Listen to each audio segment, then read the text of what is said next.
Hello, everyone. So I'm going to talk about open source and like how you might use open source in platform engineering. And I will share like our InstaCluster slash NetApp's perspective on it. Sorry, yeah.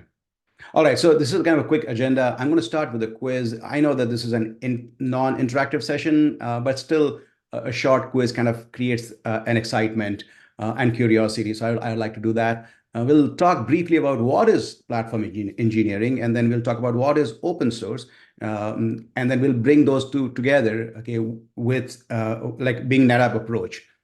And then I will talk briefly, maybe for 2 minutes, the acquisition, NetApp acquisition, and some of our services that we provide.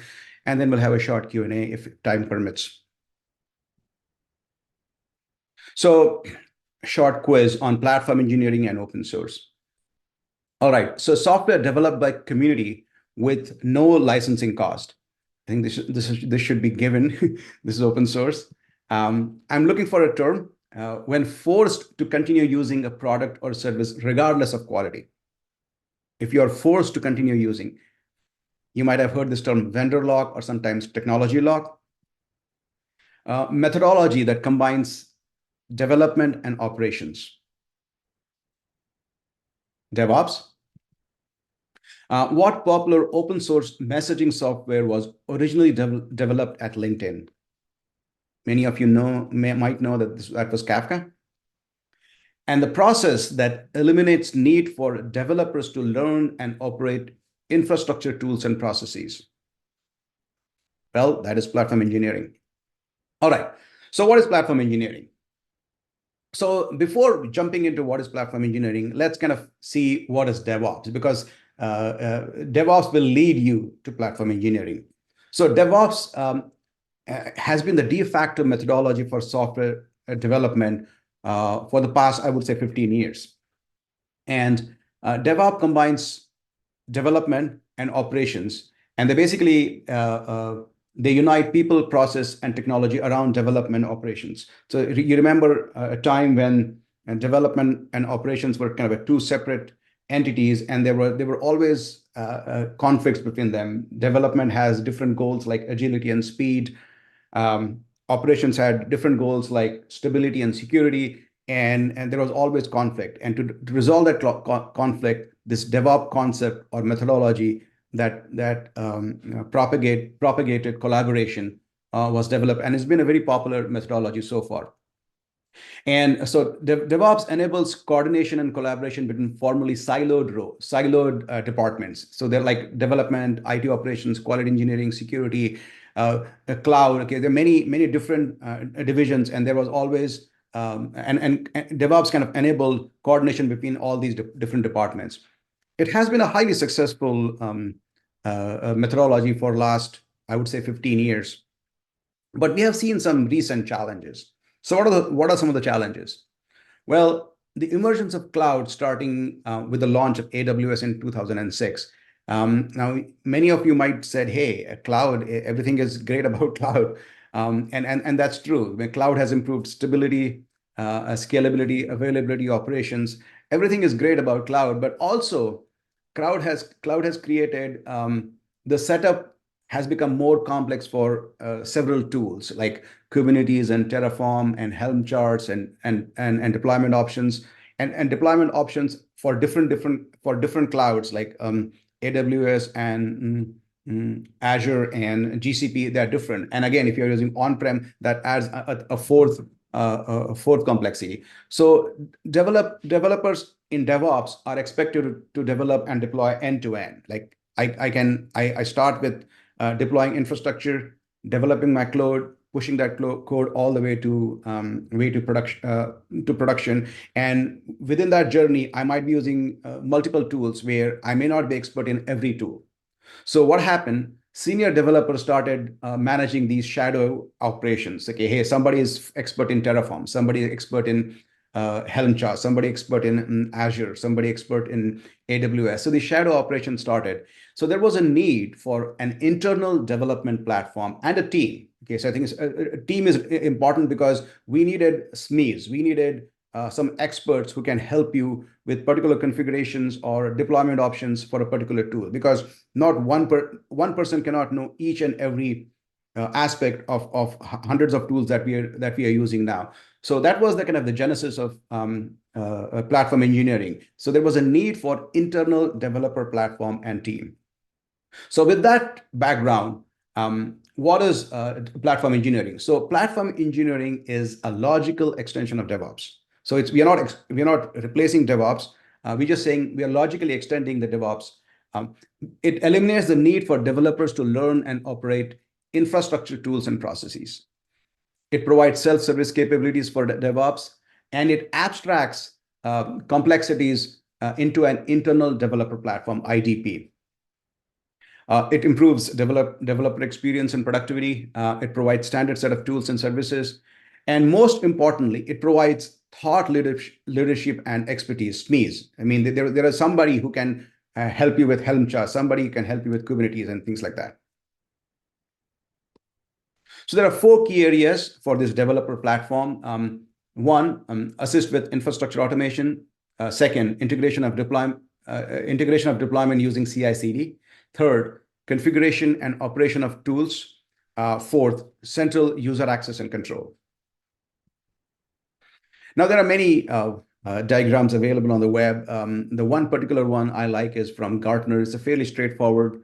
At the bottom, you have the infrastructure platform. On top, you have the digital platform where you have reusable components, you have tools, you have platform services, and you have knowledge base, and you have a team who can help you with particular configuration of a particular tool. And on top of that, you have the developer portal, and then you can and they can use both infrastructure and the platform underneath.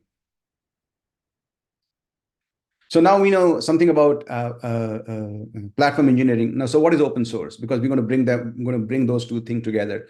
So just briefly, so open source is 100% open source software. So there is no licensing cost, no vendor lock, no technology lock. It's a fairly old concept. I mean, it's in 1984, Richard Stallman he was the one who founded Free Software Foundation. 1985, the first GNU public license was announced. 1994 was a landmark year for open source when Linux 1.0 was released. 1998, Netscape used the open source term for the first time. By 2003, Linux operating system and Apache web server were mainstream. Okay, everybody was using them, and the progress has been continuing so far. So this is a particular chart that I have included, which talks about the popularity of open source. So as you can see, the popularity of the commercial software is decreasing, while the popularity of the open source software is increasing for the last 10 or so years. Now, this particular chart is for database technologies, but similar trend has been observed for other technologies as well. So why people want to use open source? Okay, what are some of the advantages? I mean, there are hundreds of advantages. What I've done is I've grouped them into these 6 major categories. The first and the most widely proposed advantage is economies of scale. It's free. Okay, so yes, that's the biggest thing. There's no licensing cost. Faster time to market. There's no vendor lock, no technology lock. Security. Interestingly, there was a time when open source software was not considered very secure, and companies like healthcare and financial companies tend to stay away from it. But that has changed in the past, fairly recently, and more and more people are using, and we are finding loopholes. And today, open source software are probably one of the safest software in the market. Intellectual property. Open source foundations like Apache, they provide flexible licenses that we could use. Scalability and reliability. Obviously, the software is peer reviewed and it becomes reliable. Also, lots of large companies like for Cassandra, say Netflix and Apple, they use this software fairly heavily for their mission critical application across the globe. And just the virtue of using these software at that scale make it very reliable and obviously scalable. Supportive community. Behind every successful open source software, there are thriving, vibrant communities. with common purpose and passion. For example, Apache Software Foundation has around 8,000 committers. Last but not the least is innovation. I think this is to me, this is one of the most important advantage of using open source, but not widely acknowledged, and which is innovation.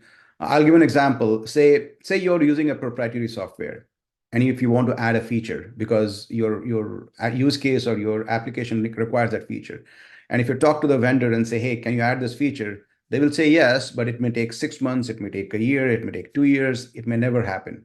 Unless there is a critical mass for that particular feature, it will not, they will not add that feature. So basically, you are kind of, your destiny is kind of in somebody else's hand. But with open source, that's not true. You can start adding that feature yourself. You can get the community excited behind that particular feature, and within no time you can have that feature. So that's one of the biggest advantage that open source software provides that many people do not know or not use. All right, so now we know what is platform engineering. We also looked at what is open source in general. Now let's bring those things together. So platform engineering using open source, our NetApp approach. So the NetApp approach has three prongs, okay, or three major ideas. One, we have an we have a platform, internal developer platform that can deploy most of the widely popular database technologies that can be used for data pipelines like Cassandra, Postgres, Kafka, OpenSearch, Redis. We can help you with monitoring, backup, restore, upgrades, patches, deployment, everything. So you can deploy, say, Cassandra with like click of a button, like 6 or 7 clicks of a button, and within 3 to 4 minutes, you can have a 3-node Cassandra cluster that can start developing directly. Same thing with Postgres, same thing with other technologies. So we provide this internal developer platform where you can deploy and operate major database technologies that most companies use. Apart from that, we also provide assistance and support for tools like Kubernetes and Terraform and Ansible, Jenkins, Prometheus, Grafana. These are kind of these are other tools and technologies that people tend to use when they're using when they're developing. And last but not the least, we also provide expertise and services. Basically, we have a services team that can assist you with all the way from strategy, architecture, design, development, operations, and also training. So with NetApp, okay, it becomes your one-stop shop for all open source platform engineering. So we have an internal a development platform for the database technologies. We have support for additional tools like Terraform, Kubernetes, Ansible, Jenkins, and we have a team that can assist you with both the technology and any ad hoc needs that you may have. So this is an example of our platform. If you're interested, you can go to instacluster.com and create a login in like 2 minutes and deploy, say, Cassandra or Kafka or OpenSearch or Redis in like 5 minutes. You can deploy in 5 minutes. You can deploy a 3-node Cassandra cluster or a Postgres cluster or a Spark cluster or a Kafka cluster and start developing it. Okay, it's straightforward, and you can deploy these technologies in any of the cloud of your choice. You can deploy those in AWS, Azure, Google Cloud, or even on-prem. So this becomes our one-stop shop for deploying all popular database technologies. So some of the database technologies that we support, and I talked about it already, but this is briefly their quality, the qualification. Like if you have NoSQL data, you can store in Cassandra. If you have SQL data, you can store in Postgres. If you want to process some data, we have Spark. If you want to move data from one place to another or streaming, you have Kafka. We have OpenSearch for search and analytics, and we have Redis for in-memory. So as you can see, most of the functions that you require for many data pipelines are covered using these technologies. Apart from that, you also require assistance with GitHub and Kubernetes and Jenkins, Prometheus, Grafana, and expertise on these different clouds like AWS and Azure and Google Cloud, and we can provide you that as well. And again, last but not the least, our expertise. So basically, we have consulting packages where we can provide health checks on, say, Cassandra or a Kafka or Postgres if you require. We can provide on-demand assistance where you can buy a block of hours, and we can help you whenever you require. We can embed our consultants. Basically, our consultants can become part extension of your operations team. Bespoke consulting, basically, we can help you develop custom solutions, end-to-end custom solutions. And obviously, training. We provide 3 to 5 day workshops on major database technologies that we support. So this is a particular use case where we have a data producer. It is streaming data. Kafka is capturing that data and it is sending 2 ways. One, it is sending into Spark for processing it. Based on the result, you can act using another technology that we support called Cadence. It's kind of a workflow engine. And the other path, we can persist that data in Cassandra if it's NoSQL, SQL. If it is SQL, you can persist that in Postgres, and you can use OpenSearch for search and analytics, and you can use Redis for caching that data. So just a kind of a typical use case that that you can use with the technology that we have. We also have support for Jenkins and Kubernetes, and also and GitHub, and other many other technologies. So let me talk about 2 minutes about the acquisition and what is going on. So as you may know, NetApp has been a leader in storage technologies for the past 30 years. But they are expanding. They are moving. They want to add, apart from storage, they want to add other services like cloud, and InstaCluster is one of those services where we provide open source database technology support. So InstaCluster has been a specialist in open source software for high scale and high reliability. Sorry, we support 11,000 nodes of various technologies. We support all these technologies: Cassandra, Kafka, Postgres, on all the 3 major clouds and also on-prem. And this is how we deliver our services. So we have 3 major services. One is our platform that I talked about, where you can deploy Cassandra or Kafka, all these technologies at the bottom of the screen in few minutes. Many times people like that, but they cannot use that, use our platform for legal reasons or security reasons. In that case, they still need support, 24/7 support that we can provide. And last but not the least is consulting, which I lead, where with consulting, we provide you end-to-end development support. These are some of the customers we have hundreds of customers. These are some of the names. And for everybody joining Angelbeat, we have a special promotion. We have a 2-hour open source platform engineering consulting advice. And we have 1 week free access to our platform. You can go there, log in, and create 3-node Cassandra clusters in 3 to 5 minutes and start using them. You just mentioned Angelbeat, April 2024, to get the above promotions.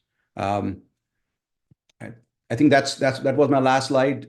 If you have any specific questions for me, you can contact me. Those are my contact details. And I think Ron probably is going to share other ways to contact me as well. So with that, thank you so much. I'll hand it back to Ron.